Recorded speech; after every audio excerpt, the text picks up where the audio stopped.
വീഡിയോയിൽ 3000 വാച്ച് അവർ ആയിട്ടും നിങ്ങൾക്ക് മോണിറ്റൈസേഷൻ സ്റ്റാർട്ട് ആയില്ലേ?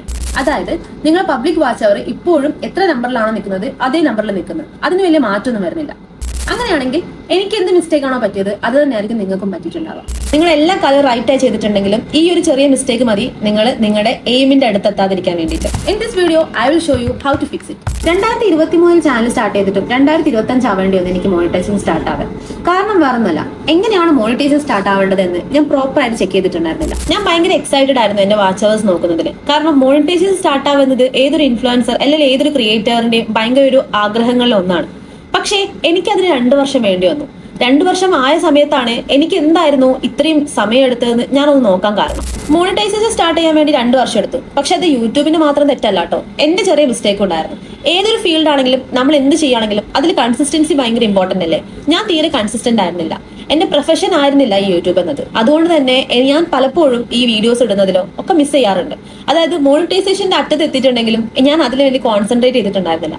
അതൊരു വലിയ മിസ്റ്റേക്ക് ആണ്. അതായത് യൂട്യൂബ് നമ്മൾ ചെയ്യുവാണെങ്കിൽ അതിൽ കൺസിസ്റ്റന്റ് ആയി വീഡിയോ ഇടണം. കൺസിസ്റ്റന്റ് ആയി വീഡിയോ ഇട്ടാൽ മാത്രമേ നമ്മൾ ഓഡിയൻസിനും നമ്മളെ മനസ്സിലാവത്തുള്ളൂ, അതുപോലെ തന്നെ യൂട്യൂബും നമ്മൾ സപ്പോർട്ട് ചെയ്യത്തുള്ളൂ. നമുക്ക് ടോപ്പിക്കിലേക്ക് വരാം. നിങ്ങൾക്ക് 3000 വാച്ച് അവർ ആയിട്ടും എന്തുകൊണ്ട് പബ്ലിക് വാച്ച് അവർ കൂടുന്നില്ല അല്ലെ?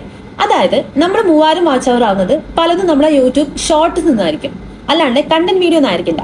യൂട്യൂബ് ഷോർട്ടിൽ നിന്ന് നമുക്ക് എത്ര വാച്ച് അവർ ആണോ കിട്ടുന്നത് അത് നമ്മുടെ പബ്ലിക് വാച്ച് അവറിലേക്ക് കണക്കാക്കപ്പെടില്ല വൺസ് നമുക്ക് മോണിറ്റൈസേഷൻ സ്റ്റാർട്ട് ആവുന്നത് വരെ. ഇത് നിങ്ങൾക്ക് അറിയായിരുന്നോ? നമുക്ക് യൂട്യൂബ് ഷോർട്സിൽ നിന്നും കിട്ടുന്ന വ്യൂസിനെ പല ഘടകങ്ങളായിട്ടാണ് കണക്കാക്കപ്പെടുന്നത്. അതായത് യൂട്യൂബ് ഷോർട്ട് ഫീഡ്സ് എന്ന് പറഞ്ഞിട്ടും അതുപോലെ തന്നെ സെർച്ച് ഫീഡ്സ് എന്ന് പറഞ്ഞിട്ടും ഒക്കെ നമ്മൾ അതിനെ ഡിവൈഡ് ചെയ്തിട്ടുണ്ട്. നിങ്ങൾക്ക് അത് അനലിറ്റിക്സ് എടുത്ത് നോക്കുന്ന സമയത്ത് മനസ്സിലാവും. അതിൽ യൂട്യൂബ് ഷോർട്ട് ഫീഡ്സിൽ നിന്ന് നിങ്ങൾക്ക് എത്ര വ്യൂസ് ആണോ കിട്ടിയത് അല്ലെങ്കിൽ എത്ര വാച്ച് അവർ ആണോ നിങ്ങൾ ഏൺ ചെയ്തിരിക്കുന്നത് അത് നമ്മുടെ പബ്ലിക് വാച്ച് അവറിലേക്ക് തുടക്കത്തിൽ കണക്കാക്കപ്പെടില്ല. Short feeds is not equal to valid watch hour. Public long videos is equal to valid watch hour. മനസ്സിലായോ? അതായത് യൂട്യൂബിന് വേണ്ടത് വ്യൂസ് അല്ല, വാലിഡ് വ്യൂസ് ആണ്. അതാണ് ഇത് രണ്ടും തമ്മിലുള്ള വ്യത്യാസം. ഷോർട്ട് വീഡിയോസ് നിങ്ങളെ സബ്സ്ക്രൈബേഴ്സ് കൂട്ടാൻ വേണ്ടിയിട്ട് നല്ല രീതിക്ക് സഹായിക്കും, പക്ഷേ അത് മോണിറ്റൈസേഷന് സഹായിക്കില്ല. അത് നിങ്ങൾ ആദ്യം മനസ്സിലാക്കണം. ഈ വീഡിയോ നിങ്ങൾക്ക് ഹെൽപ്ഫുൾ ആയിട്ടുണ്ടെങ്കിൽ സബ്സ്ക്രൈബ് ചെയ്ത് വെച്ചോ. വരുന്ന വീഡിയോകൾ എന്റെ മോണിറ്റൈസേഷൻ ജേർണി ഞാൻ പറയാം. Okay, by.